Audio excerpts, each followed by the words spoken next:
I'm tired of conforming to what everybody wants, and then at the end of the day, I don't feel fulfilled because I don't like it. Diba? Parang sasabi ko, pagpasok ng 2026, sasabihin ko sarili ko na, I'm gonna do this as a service to myself. That if I don't like to do it, I'm not comfortable with it, I'm not gonna do it. Ano yung punto sa life mo na finally nasabi mo, hindi, ayoko na ng yes ako ng yes? Because I love my job. And it came to a point that I didn't want to do it anymore. I'm supposed to feel inspired and passionate, but how come I don't feel any of those things? Then maybe I'm doing something wrong. Tapos na-realize ko kasi, I also allowed them or allowed people to take charge of my decisions, to take charge of how I see things, how I do things, how I think. Pinayagan mo hinayaan mo. Pero nasa iyo rin yung desisyon kung kailan mo babaguhin yun. This is The Good Take with Christian Bables, powered by Luca Creatives. Welcome to a very special episode of The Good Take.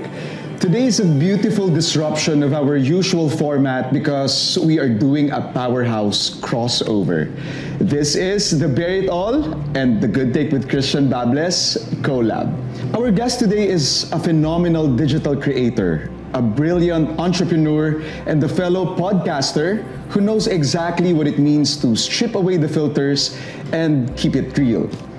But more than her online presence, she's a fiercely devoted daughter, an incredibly protective older sister, and a woman of immense grace under pressure. It's a two-way street for today. We'll both be asking the questions and we'll both be bearing it all. Everyone, please welcome the host of the Bear It All, Danny Barreto. Salamat. Oh my gosh! Thank you. Congratulations! Ay, maraming salamat, Danny. I'm so happy. Alam mo My na God. nag-guest siya sa podcast, sinasabi ko mag-podcast ka na. And eto na. Eto na. I'm so Salamat. Thank you. happy. Thank you. You're meant for this. Maraming thank you. Grabe. Of course, Hindi- anytime. Yeah, very vocal ako sa pagsasabi ko sa kanya na ang laki niyang impluwensya kung bakit natuloy ito. Oh my God. I'm so happy. Yung isa sa mga staff ko, sinasabi niya na favorite ka niya dahil just like me, Danny, grabe, ang daming lives na natatouch ng The Bear It All. Yun yung, I think that's the whole purpose why we do Yeah. this. Diba? Parang it's been a journey, but more so, sabi ko, hindi na nagmamatter sa'yo kung parang hindi na nagmamatter sa akin yung other things that comes with our job. Ang nagmamatter Yeah. na lang sa akin talaga is marami tayong natutulungan. Yes, exactly. Pero aware ka naman na marami ka natutulungan. Yes, aware ako kasi very hands-on ako sa messages ng Bear It All. Nagbabasa talaga ako. Ah, talaga? So we Yung get, mga comments? Yes, I read comments, personal messages. Meron kaming private group sa Facebook. Binabasa ko yon. I read their stories. So I'm very much aware. Kaya feeling ko kaya mas na-inspire ako to keep doing more. Di ba nasabi ko naman sa'yo dun sa podcast mo, Yeah. nung nag-guest ako na I'm an introvert. Yeah. I find it hard to express myself through words Yeah. sa pagsasalita. Dati, mas na-express ko yung kung ano yung laman ng isip ko at ng puso ko sa pagsusulat at sa pag-arte. Pati nung nakausap For kita touching my life. sabi ko, sobrang lalim mong tao. I think you deserve to be heard because there are so many things that pag artista ka kasi very surface level yung alam sa inyo, they don't know how deep you are, how kung gaano kalalim yung wisdom na meron ka. So, I'm so Salamat. happy that you have this platform because now you get to share that to the world. Thank you. Yes, Thank you. And about time. Thank you. I think ito yung purpose nito no? Yeah. Di ba? Parang hindi na iba yung habol mo dito It's more of like you're doing this for the passion talaga, for the Yes. love of it. Para siyang service to the people. Yun na yung iniisip ko siya as like that. Every time I shoot episodes for Bear It All, it's the most, yun yung times or yung araw na I feel most fulfilled. Yeah. And when I go home, I feel so many emotions. Lalo na if I talk to different kinds of people in a day, Yeah. from different walks of life, iba't ibang mga experiences in life. Diyos ko, minsan hindi ako nagsasalita pag umuwi ako sa bahay. Like, kailangan ko mag-recalibrate. Kasi sobrang, hindi ko alam kung mabigat ba yung nararamdaman ko or Oh my God. mixed of emotions. So, kailangan mo magpagpag. Kailangan ko magpagpag. I think mag-a-apply dyan yung pagpapagpag ng isang actor. I think Yes. konti, meron akong mai-impart na knowledge sa'yo. Well, you just have to find kung ano yung mag-work for you para ka makapagpag. Kasi sa akin, pag kunyari, meron akong role na ginampanan, ginawa akong eksena na mabigat, it took me how many years to find yung proseso kung paano ako makakapagpagpag. Yeah. So, alam mo kung anong effective sa akin? Prayers. Yeah, same. Prayers na, okay, God, I think na-fulfill ko na yung purpose mo sa akin for today. I-lift up ko na lahat sa'yo. Kung ano man ito nararamdaman ko, sa'yo na to. Ako, I think I talk to God more than 10 times a day. Every single time there's a thought that comes in my mind that I know that can disrupt my entire day. Kasi overthinker ako eh. So every time may naiisip ako na alam kong hindi makakaganda sa araw ko o makakaganda sa akin, Lord, please remove this thought in my head. Like, automatic prayer. Yes. I think it's a mechanism na natin yun. Galing. That we always resort to prayers talaga. You're used to driving the conversation on the Bear It All. How does it feel to step into the guest chair today? Ikaw naman yung guest ngayon. Ikaw naman oh my yung God. magbe-Bear It All. Sobrang weird. Every time nag-guest pa rin ako, ako yung kinakabahan pag nag-guest ako kasi hindi ko alam kung natatakot ako sa sarili ko because I tend to overshare. Are you aware na meron ka ng dating, meron ka ng persona na kapag umaharap ka sa tao, kahit na kunyari ikaw yung guest ngayon, hala, si Danny Barreto to, oh my gosh, siya yung magaling magtanong. Paano ako magtatanong sa kanya? Promise, lagi ako kinakabahan kasi sabi ko sa sarili ko, every time nag-guest ako ng celebrities or an important person, pagpapasok pa lang kayo sa studio, pawis na yung kamay ko, kinakabahan ako. Like, yung team ko natatawa sa akin lagi, bakit ka kinakabahan? Ilang episode na natin to? I don't wanna fuck it up. That's the word. Like, I don't want them to feel uncomfortable. Yun, mas ganun yung pressure sa akin na I wanna be able to ask the right questions so that yung taong kausap ko will feel light, will feel happy, will feel fulfilled after this episode. Ganda. Ayoko yung pag-alis yun ng studio, parang ba't ko ba ginawa to? Ba't ko ba sinayang yung oras ko? Like, that's the last thing I ever want any of my guests to feel. So, I feel like yun yung pressure. Doon ako kinakabahan. Ngayon, kinakabahan ako na baka mag-overshare ako. Yun yung kinakabahan ako right now, but I'm happy to be here talking to you. Both of us have created platforms dedicated to authenticity. In an industry that often demands a curated version of reality, what do you think is the most liberating part?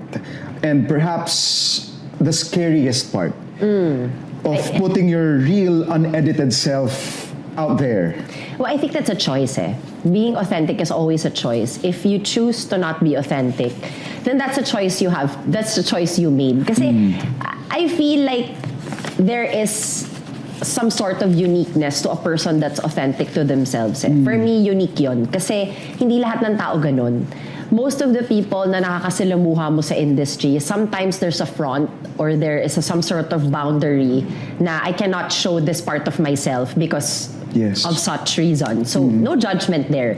But when I came into this platform, I told myself, I cannot name this Bear It All and be fake. Yes. I cannot name this Bear It All and scam people into thinking this is fake, this is not real.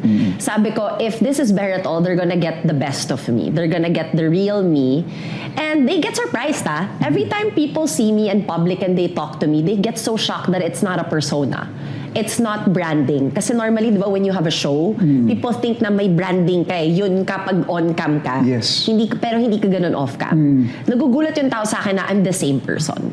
And I take pride in that because every time I come home, I have no guilt. Yung konsensya ko malinis, yung alam ko yung service na ginagawa ko. Alam ko yung platform na kine-create ko and binibuild ko. So, being authentic to myself has always been liberating. It's, for me, the best feeling that I don't hide behind anything.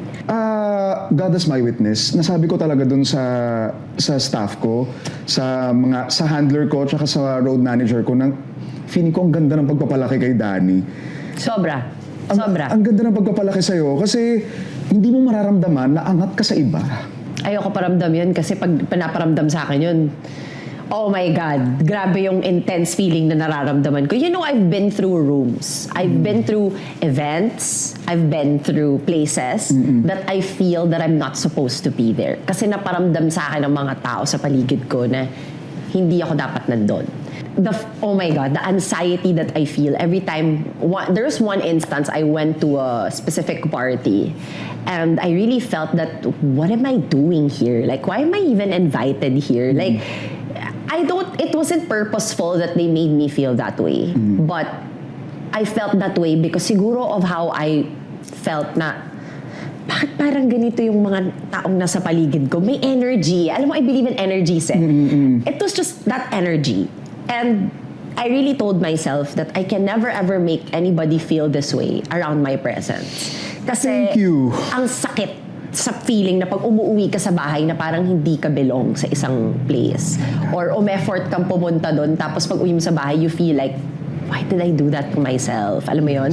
So sabi ko, I can never ever make anybody feel that way because hindi tama eh. Hindi tama talaga. And I feel like mas tatagal ka sa industriya na to kung humble ka talaga. At tayo, parang hindi naman din natin pwede sabihin na dapat pinaramdam sa atin yun. Or, kasi minsan mag-overthink ka eh. Parang, maliit ba akong tao? Or mapapatanong ka eh. Parang, deserve ko bang matrato ng ganun? May napakita ba akong ugali kaya nila ginawa sa akin yun? Like, marami kang moments na sometimes before you see the real problem, you're gonna blame yourself first. Yes. And I feel like yun yung wag mong gagawin talaga. Oo. It took me how many heartbreaks and heartaches no sa industriyang ito para ma-build ko somehow yung confidence na okay, kung hindi nyo tatanggapin yung ako na ipinapakita ko sa inyo, wala namang ibang tatanggap nito kundi ako eh. Yeah. Kundi sarili ko. Tama. So, natutunan ko din yung nairespeto yung difference, yung differences. Kung ikaw ganyan, kung kayo ganyan, at kung feeling ko hindi ako belong sa inyo, hindi nyo kasalanan yan. Oh my God. Okay, there's a question na naiisip ko ngayon for Yeah. you. Okay, sige. Like, there was ever a time, nagkaroon ba ever ng time na napilitan kang mag-fit in? Kasi yun yung environment mo. Yes. And how did it feel after? Yes, Danny. May mga times before na kapag, kunyari, may isang matataas sa akin, director or producers, na, Christian, dapat hindi mo ginagawa yan. Kasi, ang cringe. Christian, pwedeng wag na yan kasi hindi magandang tingnan. Sa isip ko, okay, sige po, game, gagawin ko po kasi ayun ang gusto ninyo. Pero sa isip ko, kinu-question ko yung sarili ko, ha? Anong mali sa akin? Ayun yung ako eh. Yes. For quite some time, Danny, naniwala ako na hindi ko dapat pinapakita kung ano yung totoong ako, paano ako magmahal, paano ako maka-appreciate ng tao. Yung nakita kong industriya, in general, it made me feel like mali yung ginagawa ko. Which is tama naman yung ginagawa ko. Which is insane. Kasi wala ka namang maling ginagawa. Yes. Pero nararamdaman mo mali. Ang pangit sa pakiramdam, Danny. Kasanay. Ang pangit sa pakiramdam kasi parang unti-unting nawawala yung identity mo. Unti-unting nawawala yung ikaw. So, ayun yung sinabi ko sa'yo kanina na it took me how many sleepless nights, no? Pagko-question sa sarili na, tama ba? Mali ba? Bago ko mabuo yung sarili ko na, okay, hindi. Bakit ko i-cater kung ano yung gusto ng iba?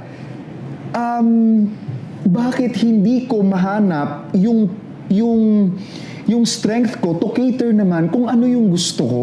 Yeah. Alam mo, nung moment na nahanap ko yung strength na yon to be mindful kung ano yung mga bagay na makakapagpasaya sa akin, iba yung power na nabigay. Diba? Liberating. Kasi Sobrang ikaw na yun eh. liberating. Yeah. Ikaw na yun eh. How hard is it to be authentic in your career? Sobrang hirap kasi merong certain standards na wala na eh, nakamolde na. Yeah.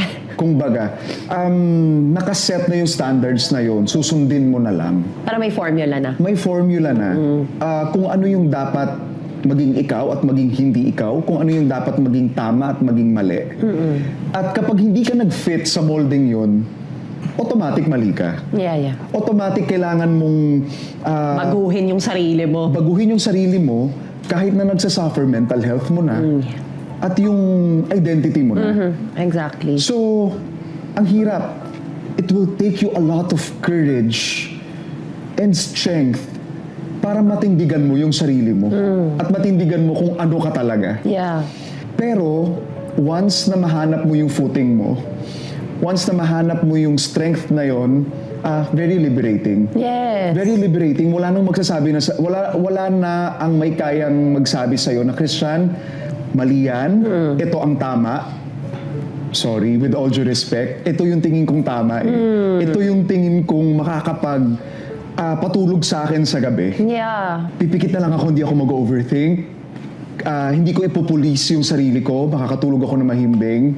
Ewan ko na lang sa'yo, bahala ka. Tama, Diba? tama. Tsaka I'm so happy you said that because this year, nung pumasok in 2026, sinabi ko sarili ko, I'm gonna start to say no. I need to practice saying no because I'm so tired of people pleasing. I'm so tired of saying yes to things that I'm not comfortable with. I'm so sick and tired of just always saying yes and everybody's happy and I'm not. I'm tired of conforming to what everybody wants and then at the end of the day, I don't feel fulfilled because I don't like it. Diba? Parang sasabi ko, pagpasok ng 2026, sasabihin ko sarili ko na, I'm gonna do this as a service to myself. That if I don't like to do it, I'm not comfortable with it, I'm not gonna do it. I'm gonna say no. Regardless kung ano yung magiging tingin sa akin ng tao, but I will explain. I will not just say no for the heck of saying no. There was one time, kinuha ako for something, tapos gusto nila baguhin how I do things. Yes. And that moment, I had a decision to make. I was getting paid well for this job. Yes. But it will entail me showing up there as not Danny, as someone that they want me to be. So, I can't do it. So sabi ko like, di ba, ang in-explain ko is, you got me for the job because of how I do my job. So, allow me to do my job and I will not disappoint you. I said it like that. And buti na lang, sobrang din naman yung client. Very, wow, like, na-happy naman siya na nagsalita ako. And true enough, alam mo, I still work with them. Till this day. Like, parang I think I just needed to fight for myself. Diba? Parang I think there are some things talaga, or people that we work with, meron silang gustong atake sa mga bagay. Kaso kasi, kinuha mo kami diba? So alam mo kung paano kami magtrabaho. Just let us do our job. And if it doesn't work well, ibig sabihin hindi tayo mesh as a client and as your celebrity or your influencer.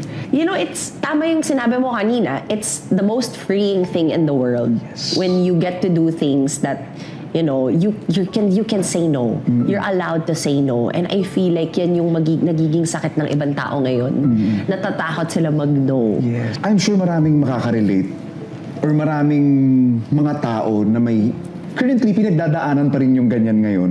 Kasi 'di ba sabi mo, this year mo lang natutunan how to say no. So, ano yung punto sa life mo at ano yung epekto nun sa'yo na finally nasabi mo, hindi, ayoko na ng yes ako ng yes? Because I love my job and it came to a point that I didn't want to do it anymore. That I was so tired and drained and uninspired anymore na parang ayoko na lang. Na kung ano na lang yung gusto nyo, yun na lang yung gagawin ko. Parang sandali lang. Like, or mga decisions. May decision na ako pero babaguhin yung mind ko. I'm supposed to feel inspired and passionate and I'm supposed to come home feeling happy. At buo. At buo. But how come I don't feel any of those things? Then maybe I'm doing something wrong. Tapos na-realize ko kasi na I also allowed them or allowed people to take charge of my decisions, to take charge of how I see things, how I do things, how I think. Like, I allowed it to happen. So, hindi ko pwedeng isisi lahat yun Kasi, pinayagan mo hinayaan mo. Pero nasa iyo rin yung decision kung kailan mo babaguhin yun. So, nung December, nagkaroon na ako ng awakening. Sabi ko, hindi na ako inspired. I have to change things. So sabi ko, etong new year, I'm gonna do things my way. And umayan mo since then, I feel so happy every time I go home from work because I know ito yung gusto kong gawin. Mahal ko na ulit yung ginagawa ko. In love na naman ako ulit sa craft ko kasi natuto na akong mag-take charge. Diba? I'm not sure if maalala mo yung sinabi ko dun sa podcast mo na si Tito Boy. Yes, I remember that. Sinabi ni Tito Boy, Yeah. nobody can tell who you are as a person except for yourself and And your for your God. Wala talaga sa kanila yung power. Wala. Nasa sayo. Binibigyan mo sila ng power. Yes. Yes. At kung hindi mo gagawin yun, wala silang power. Wala silang power, wala silang bearing, hindi ka matatamaan. So, hawak mo talaga. Ako, ang defining moment ng isang bagay, pag may nangyayaring masama sa'yo, it's the reaction to things eh. Yan ang natutunan ko sa mom ko. Reaction, kung paano ka magre-react sa bagay. Like, kung may masamang mangyari sa buhay mo, take time for yourself first and decide, how am I going to react to this? Growing up with a family name that is constantly in the spotlight, no, means your private life is often treated like public entertainment. Oh yeah. How do you keep the outside noise, yung mga mema, from entering the sacred space of your love for your mom and for your siblings? Oh, you know, I tell my family this, like, I still apologize sometimes that hindi ko talaga nakokontrol yung sarili ko when it comes to my family. Because majority of my family, my sisters, my mom, they're all quiet talaga. Hindi yan papatol until kailangan ng magsalita. Ako, basta may makita akong hindi maganda about my family, papatol ako eh. And they always say, Danny, wag mo nang bigyan ng power, wag mo nang bigyan ng ganyan. And I always say, like, I cannot sit tight here. And people are breaking my family apart. Feeling ko, thing niya ng isang panganay. Yeah, it's a panganay thing eh. Like, hindi ko kaya talaga, hindi ko masikmura yung panlalait or pangbabash or yung... For me kasi nakakapalan ako. Na parang, hindi nyo alam, hindi nyo kilala tong mga taong to, but ang dami nyong sinasabi. Na parang kilala nyo kami lahat. But I realized lately, after the last thing that happened to me, my mom just spoke to me and told me, stop giving people the power to hurt you. Yes. Like, Galing. sabi niya, stop giving these people that you don't know, who has nothing to do with our family, stop giving them the power to do this to you. And I said, you know, from that point on, I really told myself, like, okay, you know what? I'm going to control what I say now.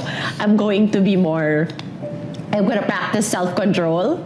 But when it comes to my family kasi, my mom always kept us in this force field. I could call it like a force field, that when something happens in our family, we go back to that bubble. And no one can enter that bubble. Galing. Like, hindi kami, walang papasok dito sa bubble na to. Para kaming, alam mo yung force fields, The Incredibles, yung kay Violet? Oo. Na kahit anong mangyari, walang pumapasok. Parang ganon. Na kahit anong sabihin nyo, kahit anong gawin nyo, walang papasok dito sa bubble na to. And magsistay kami doon until alam na namin kung anong gagawin namin after. And it always works for us. So sometimes when something happens, magpa-family trip kami, we're gonna go back to our roots, to each other, to remind each other that this is what matters. Ito yung truth natin Ito as a yung family. truth natin, ito yung pamilya natin, dito tayo mag-focus. Itong mga to, wag mo nang magbabasa. Wala mo nang magbabasa, wala mo nang mag-open ang social media. Focus tayo dito.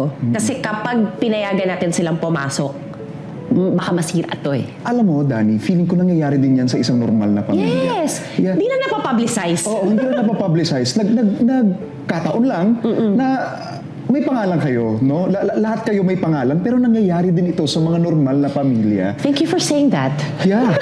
At kagaya nung kung paano nyo pinoprotektahan ng bawat isa, ganun lang din pinoprotektahan ng isang normal na pamilya ang bawat isa. Exactly. Right? Paano mo na preserve or nakikip yung strength na yan to be the anchor of your family? Well, aside sa mom mo, no? You know, my siblings always tell me this. Parang you're the rock of the family. And I always, you know, I treasure that as a thing, but it's also nakaka-pressure sometimes. I try my best to be an anchor even when I'm falling apart. Is because meron na talaga akong ugali ever since na uunahin ko muna lahat ng mga taong mahal ko tapos ako naman next time. I'll cry next time. Ayusin ko muna to. Next time na ako iiyak. Yung sister ko, sinabi sa akin ng sister ko one time, why are you doing that? You can break. Sabi niya, you can cry. You can tell us when something is wrong. Don't burden everything. Like, don't suck it up. Like, tell us. If we can tell you, you can tell us. Kasi parang alam mo, may ate mentality ka, may eldest, may sister, may ate mentality ka kasi na parang burden lang nila yung iti-take mo, pero ayaw mo silang i-burden.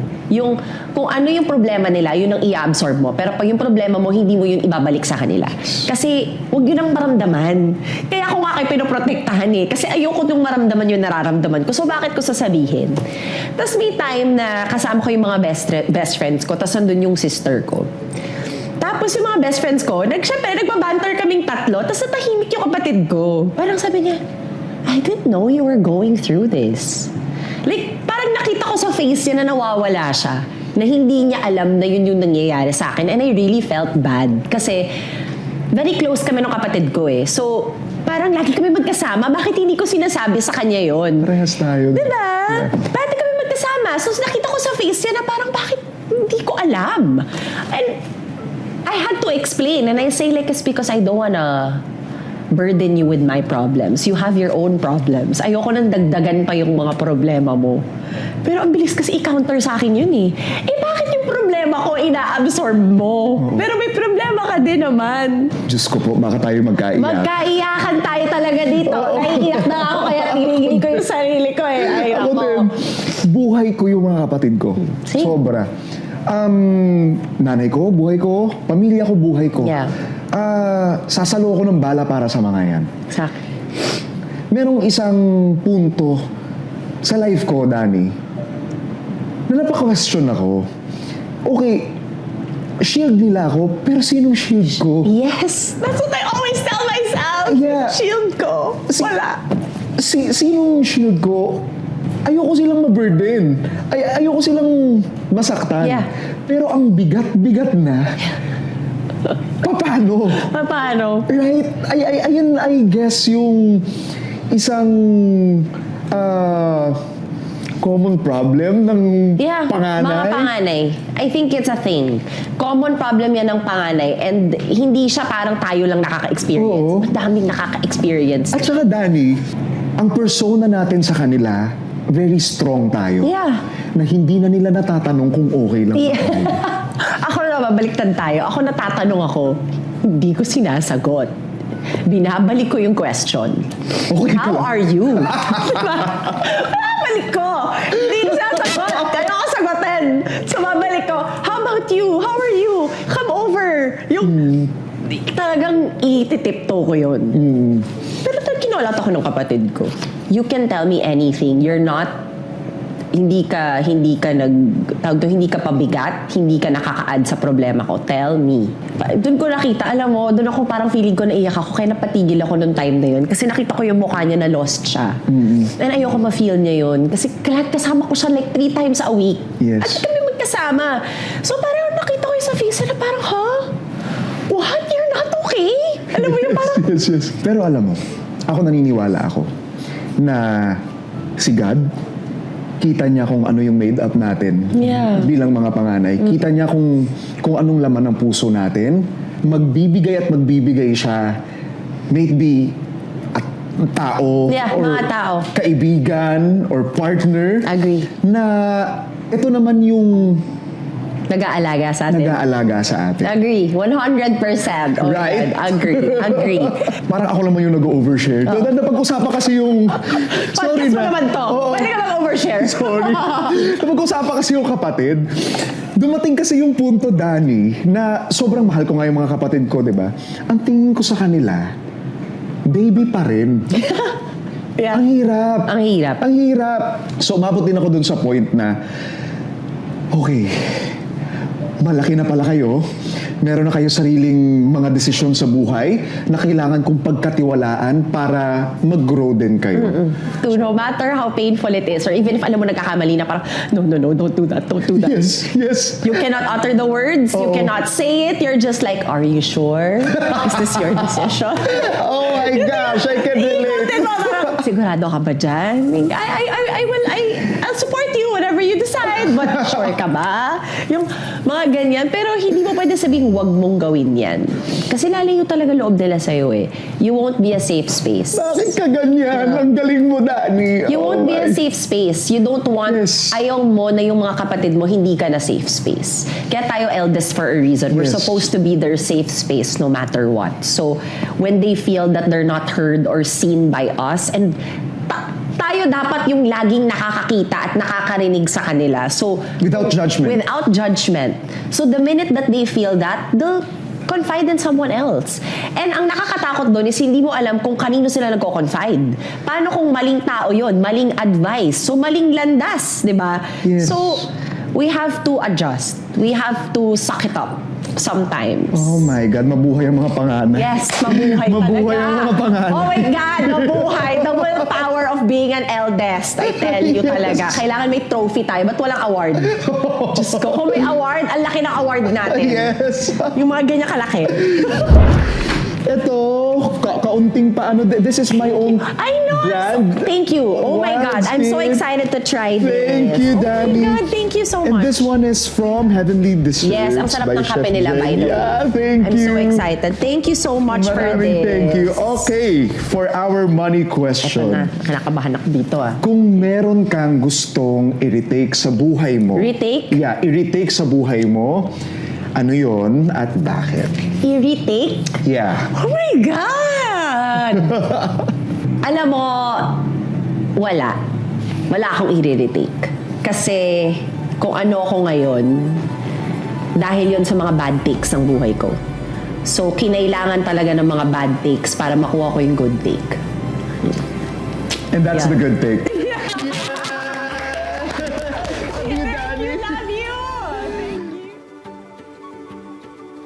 We would like to thank our brand partners, Wild Skin, Heavenly Desserts by Chef Jeng, and Silpo Joyce Furniture for supporting this program.